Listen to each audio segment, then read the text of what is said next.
안녕하세요. 법무법인 성지 파트너스입니다. 불법 촬영 처벌 수위는 어떻게 대응하는지에 달려 있습니다. 최근 통계에 따르면 2024년 9월까지 적발된 불법 촬영 건수는 5,323건으로 하루 평균 19.4건에 달했습니다. 카메라 등 이용 촬영죄가 많이 알려지면서 목격자들의 신고가 증가해 적발되는 건수도 증가한 것으로 추정됩니다. 이에 법무법인 성지 파트너스 형사센터에도 불법 촬영으로 처벌 위기에 놓인 상담자들의 문의가 상당히 많은 편인데요. 초범이라고 하더라도 범행 횟수가 많을 시 불기소 처분을 받기가 매우 어려운 형세입니다.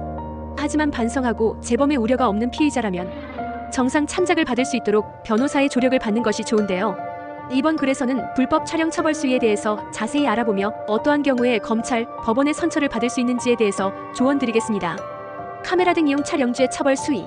불법 촬영은 성폭력 범죄의 처벌 등에 관한 특례법에 따라 카메라 등 이용 촬영 혐의로 처벌을 받습니다. 피해자의 신체가 노출된 부위를 중점으로 촬영했을 때 뿐만 아니라 몸매가 드러나는 옷을 입었을 때 등 성적 욕망 또는 수치심을 유발할 수 있는 사람의 신체를 동의 없이 촬영했을 때 성립합니다. 불법 촬영 처벌 수위는 7년 이하의 징역 또는 5천만 원 이하의 벌금에 해당합니다. 다만 초범이며 재범의 우려가 없거나 피해자가 처벌을 원하지 않을 때 불기소 처분을 받을 수도 있습니다. 불법 촬영 처벌 종류. 불법 촬영으로 인한 처벌이 이루어질 때는 약식 기소에 따른 벌금형, 재판 판결에 따른 벌금형, 징역형 또는 집행유예가 있습니다. 벌금형은 5천만 원 이하에서 결정되며 벌금을 납부하더라도 처벌 전력이 남습니다. 징역형이 선고되면 구치소 또는 교도소에 법정 구속되지만 집행유예 선고를 받으면 구속되지 않습니다. 만일 구속된 상태에서 집행유예 선고를 받으면 즉시 석방됩니다. 그러나 집행유예는 절대 가벼운 처분이 아닙니다. 유예기간 중에 다시 범죄를 저지르면 이전에 선고받은 형까지 함께 집행돼 처벌이 가중됩니다. 실제로 불법 촬영 처벌 수위가 높아지는 데에는 재범 때문인 이유도 있습니다.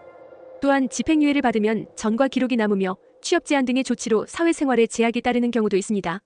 처벌 수위 결정 기준. 불법 촬영 처벌 수위를 결정하는 기준은 디지털 성범죄 양형 기준을 참고할 수 있습니다.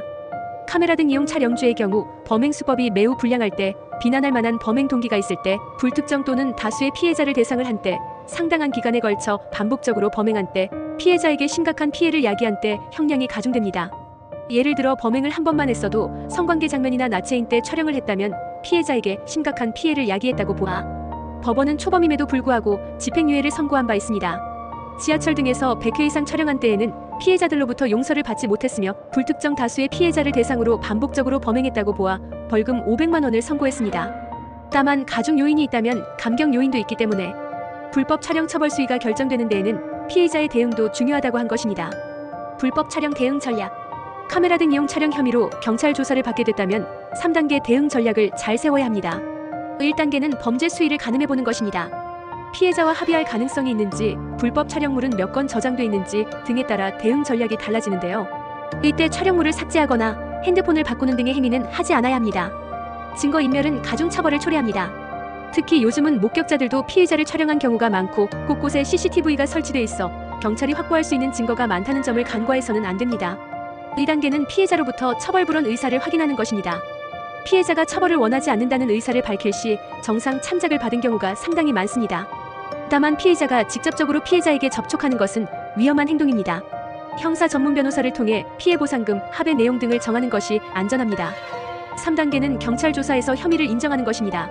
경찰이 피해자를 특정했다는 것은 확실한 증거를 확보했다는 사실을 뜻하기도 합니다. 따라서 섣부르게 혐의를 부인하지 않는 것이 좋은데요. 혐의를 인정하는 것과 더불어 진심으로 반성하고 재범할 의사가 없다는 점을 효과적으로 전달할 필요가 있습니다. 다음으로 저희 법인에서 관련 혐의 시에 어떻게 대응했는지 말씀드리겠습니다. 불법 촬영 50회 고발 후 벌금 선고된 사례. 의뢰인 K는 직장인으로 20년간 성실히 근속한 자였습니다. 그런데 지하철로 이동하면서 에스컬레이터에 서 있는 짧은 치마를 입은 피해자들의 치마 속을 불법 촬영해 제3자의 신고로 입건됐습니다. 현장에서 핸드폰을 이메 제출했는데 2주간 불법 촬영을 50회 정도 했으므로 무거운 처벌이 이루어질 가능성이 매우 컸습니다. K는 본인이 왜 이런 일을 반복했는지 알지 못했으며 충동을 조절하는 데 심히 어려움을 느끼는 것 같았습니다.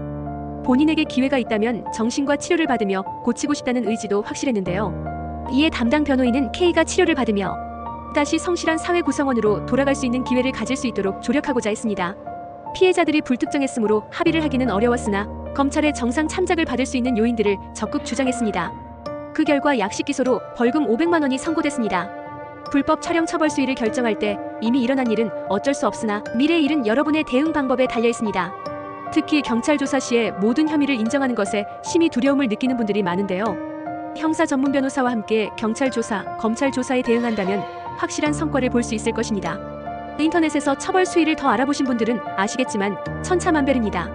홈페이지 등에서 변호사 경력을 확인해 보시고 여러분에게 두 번째 기회를 줄 수 있는 법률 전문가와 함께 하시기 바랍니다. 이상 법무법인 성지 파트너스였습니다. 감사합니다.